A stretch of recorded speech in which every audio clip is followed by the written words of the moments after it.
Hello beautiful people and welcome to the channel Life After Narc. My name's Debbie and I talk about all things to do with narcissistic, abusive and toxic relationships, as well as looking at healing from them. And today's topic is the narcissist takes it all. Before I begin, if you enjoy the content, please click the like button, please subscribe to the channel and share with your friends in groups, people that you think may benefit and find help from the subject I talk about.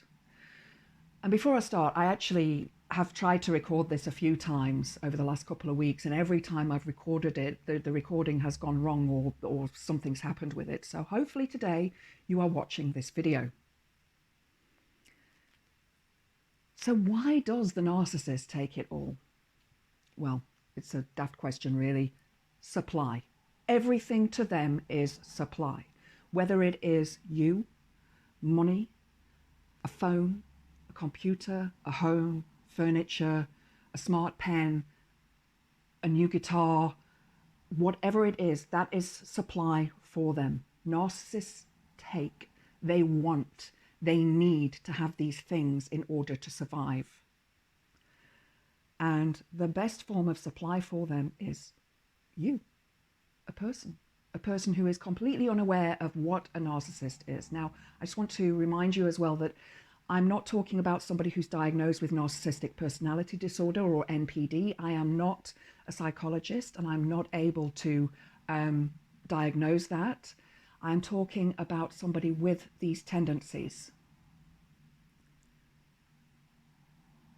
So the first sign that you are with a narcissist may well be when they start talking about their crazy ex.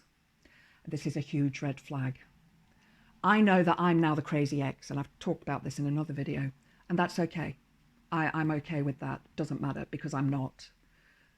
The crazy ex before me was the crazy ex, and the crazy ex before her was the crazy ex, and so on, and so on, and so on. So they do this, they talk about the crazy ex to make out that they're a victim, and they need saving, they need help, poor loves. They're so hard done to.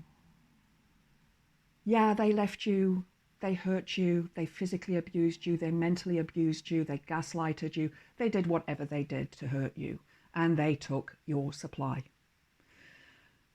So right at the beginning of the relationship, the narcissist takes your personality away. How do they do this? By mirroring. They mirror you, they mirror who you are. They become you. And as you start to fall in love with them, which generally happens quite quickly because you think, wow, this person is my soulmate. They are just like me. They like all the same things that I do. So they've taken your personality. Then they take your heart. Early on in the narcissistic relationship, the narcissist will tell you they love you and will propose to you. And again, you'll be enamored and think, wow, look at this. This person loves me. They want to marry me. It's the person that I've met for the rest of my life. Be warned, it's another red flag. It really is another red flag. Ask anybody who's been through a narcissistic, abusive or toxic relationship what they experienced, and this will be right there at the top. Then they begin to take your money. And they are wonderful creatures with this. They often come to you with nothing. Perhaps they've been sofa surfing, perhaps they have been living with their parents, or and they just have nothing left in their lives because the crazy ex took everything from them. Okay, think about that for a minute. But they'll perhaps ask you to lend them a couple of quid, maybe a tenner here, a 50 there, 500 for car repairs, whatever it is. They will ask you to lend them. And because you love them and they've proposed to you and they've asked you to marry them, you'll lend it because you think, well, I'm going to get it back at some stage, you know, quid pro quo and all of that. You think, well, we're going into a relationship, we're going to put our finances together. Don't do that. We're going to put our finances together and we're going to buy a house together and, you know, it's all going to be between us. Don't do that. And I thought nothing of this at the beginning. I really didn't. I thought, this guy needs help. He's had a tough time. he's had a crazy ex, he's had a dreadful childhood, and he needs somebody to look after him. So that was me. Then they start to take your home and your possessions. So this is not noticeable at first. But if they move in with you, more than likely, if like me, you have a home, a lovely home, full of furniture, full of warmth, full of love, full of a full fridge, perhaps a garden, perhaps pets, perhaps even a car. And you have all of these things. You've worked hard for them through your life.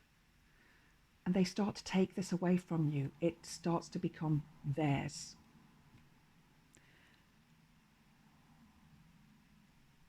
They take your social life from you.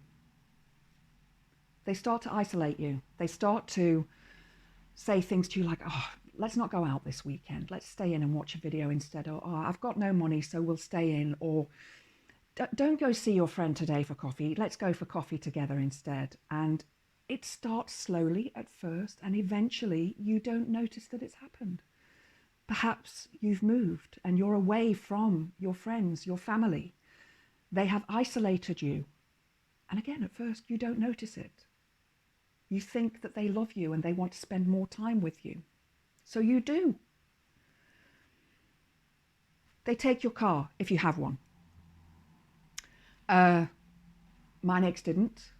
When he moved in, he wasn't able to drive. And he eventually, I would give him lifts and take him here, there, and everywhere. And it was a case of getting up at stupid o'clock in the morning to take him to one place, then waiting up till stupid o'clock at night to go and pick him up. And this was mostly for work. And it becomes the domineering factor in your life. You, in effect, can have no life. Let's say you're picking them up at 11 p.m. at night and you work normal hours. So you get home at 5 and you want a glass of wine. Well, because you know you've got to pick them up at 11, you can't. You can't sit there and relax. You can't put your pajamas on because you know that at 10 o'clock or 10:30, you've got to get into your car and go and pick them up. And guess what? You do it because you love them. Then they take your time. That was part of it. They took your car, they took your time with it. They'll want you to do things for them when they want you to do them. Not when you want to do them, when they want you to do them.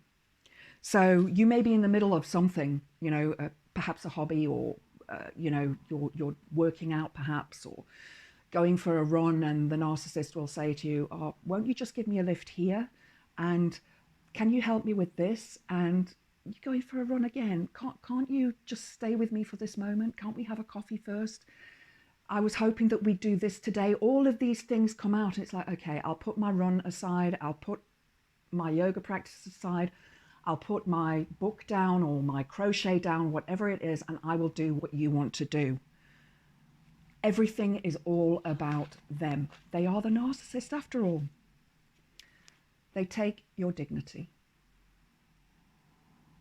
You begin to doubt yourself. You begin to doubt what's happening around you. You begin to doubt reality. Now, something that I said to my ex at one point was that my reality is different to your reality. And he claimed that I was being,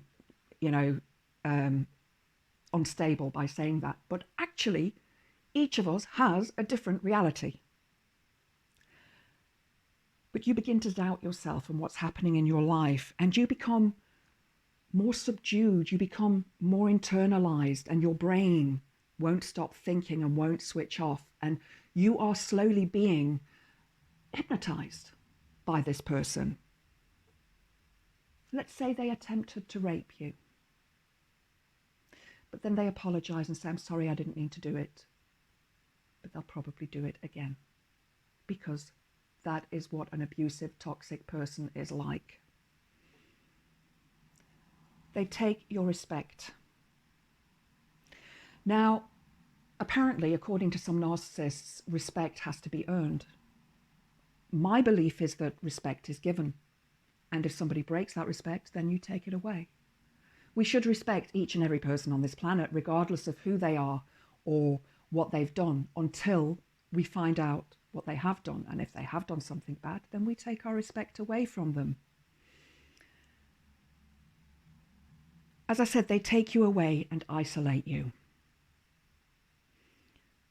And this is so other people don't see the truth of the matter. They don't see the truth of what's going on. Excuse me. They don't see the abuse happening. They don't see the tears. They don't see perhaps a black eye or a broken arm or some other form of violence that you may have been through. They don't see when you have given up your career and you've become dependent on them. They don't see that because you've been isolated. They take your mind. I felt crazy. I felt absolutely insane. I thought I was going insane. I thought I was insane. In fact, I was diagnosed with borderline personality disorder. Turns out it's actually complex post-traumatic stress disorder from being with him, plus other traumatic events that have happened over my life. But I felt insane. I was asking my doctor to increase my medication, I was asking him to take me to the hospital because I perhaps OD'd. And he never did. He never did. He didn't care that this was the case. He just did not care. They take your soul. Remember, they claimed they were your soulmate right at the beginning, and they've taken it from you. You don't even know who you are anymore. You have become empty. You are hollow. Remember, they were the hollow vessel before you met them. They took all of you and filled their vessel, and you are now hollow. They take your life. That could either be through suicide or femicide. Please don't let it get that far. Please. Especially if you have children. They are not worth that.